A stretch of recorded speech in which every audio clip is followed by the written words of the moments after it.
Me vem isso à cabeça. Já aconteceu da família aí, a esposa ou o filho não querer ficar, querer voltar, deu ruim mesmo? Como é que vocês arrumam com isso? Como é que vocês administram isso? Então, na verdade, você tem que estar muito pronto para isso. Nós já tivemos essa situação no campo. E nós recolhemos o missionário, porque se a família não estiver de acordo, o obreiro ele não faz um trabalho bacana e, além do mais, ele pode perder a família. Nós temos exemplos na história mundial de missões. Me ajuda aí o missionário que foi para a Índia, que fez um trabalho fantástico. Ele é chamado de o pai das missões modernas. Eu me esqueci o nome dele agora. A esposa dele, categoricamente e literalmente, ela enlouqueceu no campo missionário. Ela enlouqueceu. Poxa, eu vi o filme. Eles perderam os filhos, parece que todos os filhos. Exatamente. E ela enlouqueceu no campo. William Carey. Isso mesmo. Muito obrigado. Ele fez um trabalho fantástico. Para você ter uma ideia, ele não sabia as línguas indianas, ele conseguiu aprender várias línguas indianas e ele conseguiu traduzir a Bíblia para várias línguas indianas, fez um trabalho maravilhoso, mas ao mesmo tempo ele perdeu a família. E isso é muito constrangedor, né? É claro que a gente tem que levar em conta a visão daquela época, de todo o contexto cristão histórico da época, que a gente tem que levar em conta. Mas hoje, como a gente já tem uma visão bem mais apurada do assunto, se o obreiro vai para o campo e a esposa... Mas acontece o seguinte, nós já tivemos problema que o obreiro que quis sair do campo, a esposa queria ficar e nós tivemos que tirar porque o obreiro não quis ficar. Ele não estava rendendo mais porque ele não queria ficar. E a gente tirou essa família e colocou outra família no lugar dele. Então, assim, você tem que estar muito pronto para entender tudo isso sem julgar, tá? Sem julgar. Porque quando a pessoa vai para o campo missionário, ela enfrenta um problema que é batalha espiritual.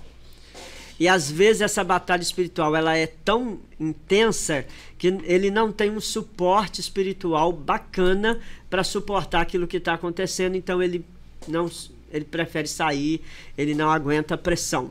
Isso é uma realidade, tá? A gente lida com o campo missionário. Agora que esse campo missionário começou a quebrar os poderes espirituais. Quando a gente chegou nesse campo, nós fomos os primeiros a chegarmos, porque no Brasil a gente não coloca igreja onde exista, igreja nenhuma, a gente não coloca, porque a gente entende que a igreja local ali, ela tem que fazer o trabalho dela. O que a gente pode fazer de repente é dar um suporte. Se ela tiver sem obreiro, a gente pode até mandar um obreiro ficar ali, fortalecer aquela igreja, depois a gente tira o obreiro e aquela igreja continua a vida dela. E além do mais, é o que o Paulo disse, a gente vai estar colocando sobre um outro fundamento, o mesmo fundamento, um outro fundamento, e a gente estará ali chovendo no molhado, então a gente não faz isso. E aí esse lugar que a gente foi o início, a gente começou ali, e foi uma batalha ferrenha, mas muito ferrenha mesmo, a ponto de uma feiticeira se infiltrar no meio da igreja que estava nascendo, se fingindo de cristã, para derrotar a igreja. Mas o Senhor Deus deu visão ao casal, o casal percebeu o que estava acontecendo e ela não ficou. Então, assim, é uma batalha muito grande e a gente tem que estar muito pronto para todos esses acontecimentos. Porque assim, eu fico observando as conversas, né, de histórias sobre missões, então a gente fica assim, pensando, né? Primeiro, é aquela coisa que você falou aí, do risco de morte. Acontece às vezes se eu estiver errado aqui, vocês me corrijam, mas acontece às vezes Agora, poucos dias na África, um missionário morreu, um missionário brasileiro. Sumiram com ele e depois apareceu e já estava morto. Carbonizado dentro do carro dele. Isso, eu também acompanhei essa reportagem. Coloquei, inclusive, no nosso grupo lá. E a gente não viu nenhuma palavra do governo brasileiro com respeito a isso. Nada, ele não se movimentou em nada quanto a isso. Para tentar, o Itamaraty não... Nada, não fez nada. Entendi. E nem o governo soltou uma nota de solidariedade à família, que deveria ter sido feito. No mínimo, pelo menos isso, né? E ele não fez isso. E graças a Deus a esposa disse que vai continuar no campo e vai continuar fazendo a obra que ela não, eu tô falando assim, quando a pessoa é legal. Hoje a gente vai falar sobre isso, essa questão também de ir para outro país. Quando você fala assim, vou para outro país, é muito legal, né? Entre aspas, que você não vai passear, você vai trabalhar, né? Mas quando você começa a entender a questão do trabalho para Cristo, né? Você começa a ver que é uma coisa meio louca, porque às vezes o cara pega teu filho na tua frente, manda você negar Jesus, você não nega e eles matam a criança na tua frente. São relatos, eu já ouvi coisas do tipo assim que você fala assim, cara, o cara tem que ter chamado mesmo. Tem uma tortura às vezes emocional ou até física mesmo, né? Então, aí emocional rapaz, quando pega a esposa e estupra na frente pra ele exatamente. Negar, ou pega as crianças e vai esfolando devagarzinho, joga no fogo, eles entendeu? É uma coisa. Eu fico pensando, realmente... Isso é real, tá? Isso não é história, não. Isso pode estar acontecendo agora, inclusive, em algum lugar. Daqui a pouco o pastor Marcelo vai contar aqui algumas experiências de emoção, assim, umas emoções que ele passou lá em... Pra onde você foi mesmo? Eu fui na África, né? Lá na beira e também lá no Haiti. O Haiti foi mais complicado. Lá foi mais complicado. Então, tipo assim, a acho legal. hostilidade é muito maior. Vamos para um outro país. Poxa, legal. Muito legal. Mas, rapaz, é chamado mesmo, porque envolve muita coisa, né, cara?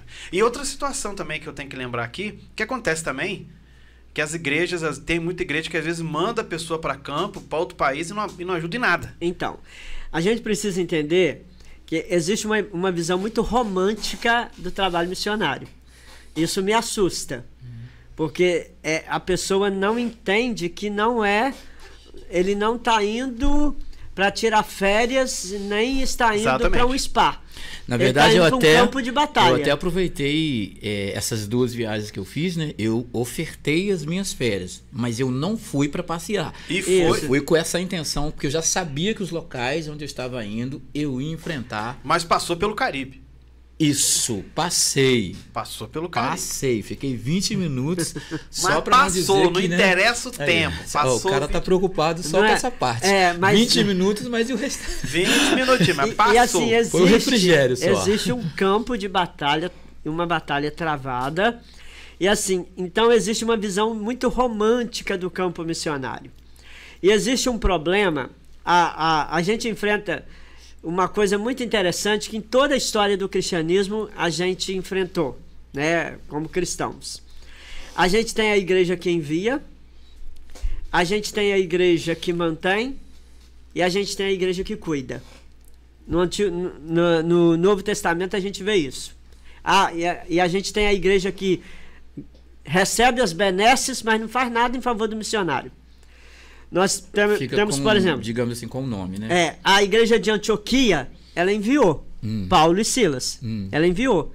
Mas em momento algum ela se comprometeu com o cuidado deles. Pode olhar na Bíblia. A igreja de Corinto recebeu todas as bênçãos do ministério de Paulo, mas nunca ajudou em nada. Ele fala qual a igreja. E a igreja de Filipe... foi a única igreja que sustentou o ministério de Paulo. Ele faz menção. A ponto de a carta de Filipe ser uma das cartas mais amorosas escritas pelo apóstolo Paulo a uma igreja.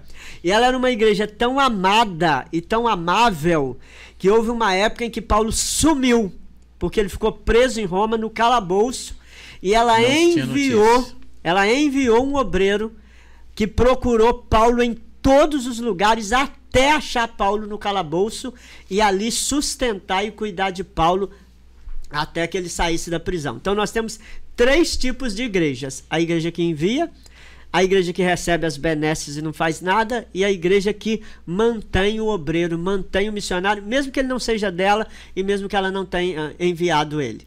E o que tem hoje, respondendo à pergunta do irmão Gustavo, o número de missionários no campo abandonados é extraordinariamente grande.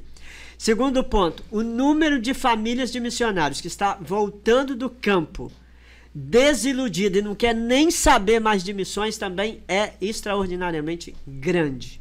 Não quer nem ver missões na frente deles por causa do abandono, do descaso e uma série de outras coisas. Hoje tem mais pessoas querendo ir para missões ou menos pessoas? Nós temos um número... diminuiu bastante. E até os pais hoje, se você falar que seu filho vai ser missionário, eu não sei se ele pode desconjurar, mas ele desconjuraria e diria, não, meu filho não nasceu para isso. Eu quero que meu filho seja médico, eu quero que meu filho seja... Para dizer a verdade, nem pastor não quer mais que seja. Não, eu vou ser um pouco